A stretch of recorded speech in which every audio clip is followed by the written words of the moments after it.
शांताकारं भुजंगशयनं पद्मनाभं सुरेशं विश्वाधारं गगनसदृशं मेघवर्णं शुभांगं लक्ष्मीकान्तं कमलनयनं योगिभिध्यानगम्यं वंदे विष्णुभवभयहरं सर्वलोकैकनाथं। मंगलम भगवान विष्णु मंगलम गरुड़ध्वज मंगलम पुंडरीकाक्ष मंगलाय तनोहरि। ओम नमो भगवते वासुदेवाय। आज का दिन आप सभी के लिए मंगलमय हो। आइए सुनते हैं आषाढ़ मास कथा का चौथा अध्याय। श्री सुखदेव जी आगे कहते हैं, परीक्षित, मैं वर्णन कर चुका हूँ कि मानधाता के पुत्रों में सबसे श्रेष्ठ अम्बरीश थे। उनके दादा योनाश्व ने उन्हें पुत्र रूप में स्वीकार कर लिया। उनका पुत्र हुआ योनाश्व और योनाश्व का हारित। मानधाता के वंश में ये 3 अवान्तर गोत्रों के प्रवर्तक हुए।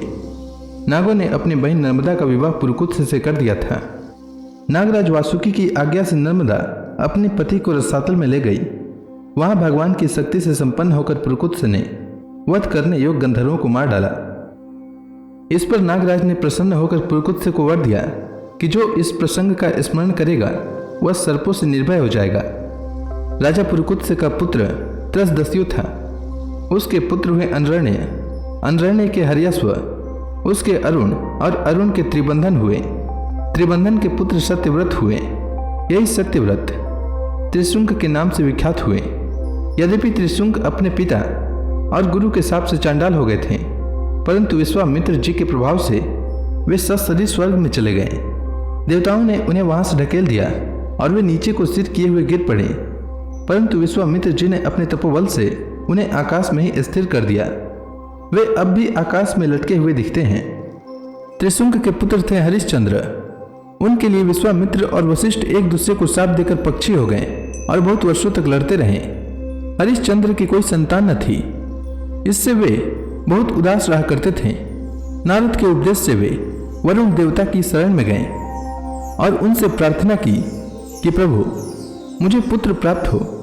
महाराज, यदि मेरे वीर पुत्र होगा तो मैं उसी से आपका यजन करूंगा। वरुण ने कहा, ठीक है। तब वरुण की कृपा से हरिश्चंद्र के रोहित नाम का पुत्र हुआ। पुत्र होते ही वरुण ने आकर कहा, हरिश्चंद्र, तुम्हें पुत्र प्राप्त हो गया। अब इसके द्वारा मेरा यज्ञ करो। हरिश्चंद्र ने कहा, जब आपका यह यज्ञ पशु रोहित 10 दिन से अधिक का हो जाएगा तब यज्ञ की योग्य होगा।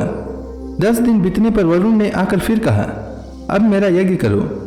हरिश्चंद्र ने कहा, जब आपके यज्ञ पशु के मुंह में दांत निकल आएंगे तब वह यज्ञ की योग्य होगा। दांत उग आने पर वरुण ने कहा, अब इसके दांत निकल आए, मेरा यज्ञ करो। हरिश्चंद्र ने कहा, जब इसके दूध के दांत गिर जाएंगे तब यह यज्ञ की योग्य होगा। दूध के दांत गिर जाने पर वरुण ने कहा, अब इस यज्ञ पशु के दांत गिर गए, मेरा यज्ञ करो।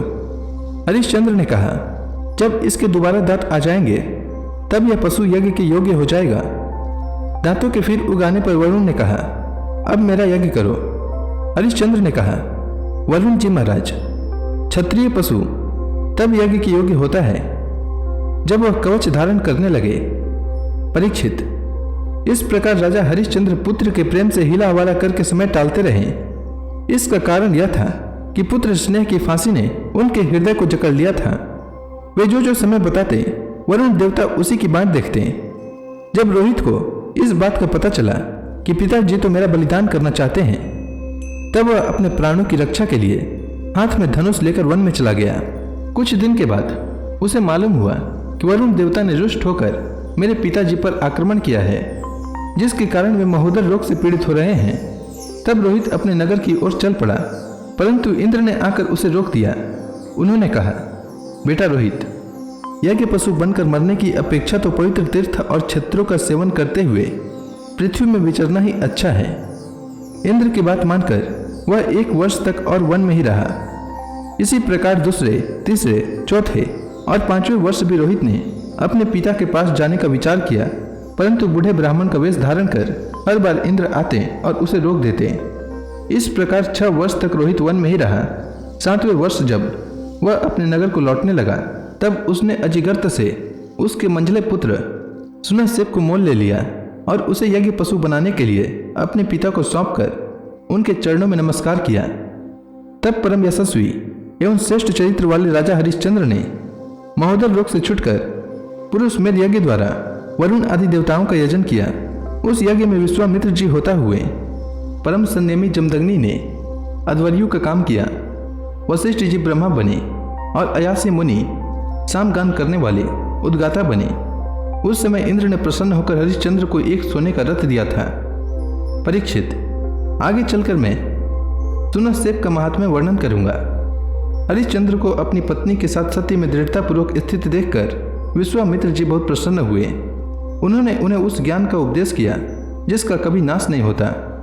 उसके अनुसार राजा हरिश्चंद्र ने अपने मन को पृथ्वी में, पृथ्वी को जल में, जल को तेज में, तेज को वायु में और वायु को आकाश में स्थिर करके आकाश को अहंकार में लीन कर दिया।